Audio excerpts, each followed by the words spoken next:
এখনো আশায় আছি কবে আসবে। 2009 27 অক্টোবর। আমি তো জানি না আমার ছেলের কি দোষ। আমি মাহমুদুল হক রনির আম্মা। আমার একটা মাত্রই ছেলে।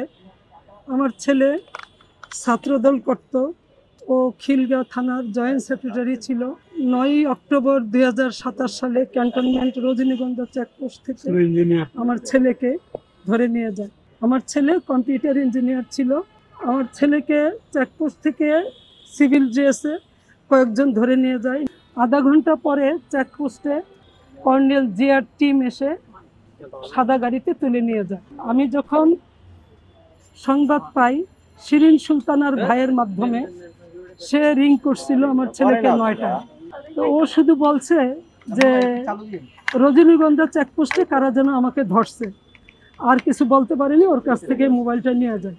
পরবর্তীতে আমি, আমার দেবর এয়ারফোর্সে চাকরি করে, ওকে বলি, আমার বোনকে বলি, ওরা তাড়াতাড়ি করে চেকপোস্টে যায়।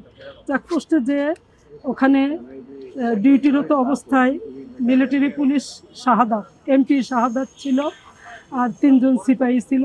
ওনারা বলে হ্যাঁ এখানে এই ঘটনা হয়েছে, সাদা গাড়িতে সিভিল ড্রেসে ওকে তুলে নিয়ে গেছে। পরের দিন আমি হেডকোয়ার্টারে যাই এবং কাফরুল থানায় জিডি করি। হেডকোয়ার্টারে মাহমুদুল হাসান বলে যে আমরা এই নামে কাউকে আনিনি, আমাদের নাম বলে অন্যেরা ধরে নিয়ে যায়, পরে দোষ হয় র্যাবে, এই বলে আমাদেরকে বিদায় করে দেয় যে পরবর্তীতে খোঁজ পেলে জানাবো। আর কিছু জানাই নাই। স্বরাষ্ট্রমন্ত্রী সাহারা খাতুনের কাছে যাই। সাহারা খাতুনের বাসায় যাওয়ার পরে উনিও খোঁজ নেয়। খোঁজ নিয়ে বলে আমাদের এই নামে কেউ আসে নাই, আনে নাই। তারপরের দিন পুলিশের আইজি ইয়ের কাছে, নূর মোহাম্মদ সাহেবের কাছে যাই পুলিশ হেডকোয়ার্টারে, সেখানেও বলে এই নামে কাউকে আনে নেই। পরবর্তীতে জাতীয় মানবাধিকারে দরখাস্ত করি এবং পরিশেষে সুপ্রিম কোর্টে আমি কেস দিই র্যাবের বিরুদ্ধে। কেস দেওয়ার পরে আমাদের উকিলকে র্যাব হুমকি দেয়। পরবর্তীতে 6 মাস কেস চলতে থাকে। চলার পর র্যাব প্রতিবারই এসে বলে আমরা এই নামে কাউকে নেই।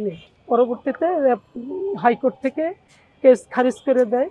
বিচারপতি আমাকে কাছে ডেকে নিয়ে বলে মা এরকম বহু মার বুক খালি হয়, আমরা কিছু করতে পারি না, আপনি ম্যাজিস্ট্রেট কোর্টে কেস দেন। বহু জায়গায় পয়সা খরচ করছি, কোনো সন্ধান আমি আর পাই নাই।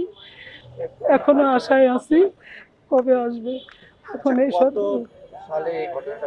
2009 27 অক্টোবর। ওর খালার বাসায় ক্যান্টনমেন্টে ওর খালা থাকতো, সেখানে গেছে আর কি, দেখা করতে গেছে খালার সাথে। পরে ওখান থেকে ওই বের হয়েছে রাত্রে, তখন সন্ধ্যা, রাত্রে তখন রাত হয়ে গেছে। বাসায় আসবে তখন ওরে রাস্তা থেকে ধরে নিয়ে যায়, নিয়ে ক্যান্টনমেন্টে ওই যে কর্নারে যে একটা আর্মি চেকপোস্ট, ওখানে ওদেরকে নিয়ে আটকাইছিল। পরে আমরা বাইরে এই খবর পাই আসলে গেছি, গিয়ে খোঁজ খবর নিয়েছি, ওরা সত্যতা স্বীকার করছে। কোথায় নিচে আর তো ওরা অনেকে বলছে যে এটার খবর আর পাবেন না, বহু হাই লেভেলের। আমরা পরে অনেক জায়গায় গেছি, অনেক খোঁজাখুঁজি করছি, আজ পর্যন্ত সাক্ষাৎ খবর পাই না। আমি তো জানি না আমার ছেলের কি দোষ। ওরে পড়াশোনা, আমার একটাই ছেলে, ও লেখাপড়া করছে, ইঞ্জিনিয়ার হয়েছে, যাই হোক, আমি এখনো পাই না ভাই।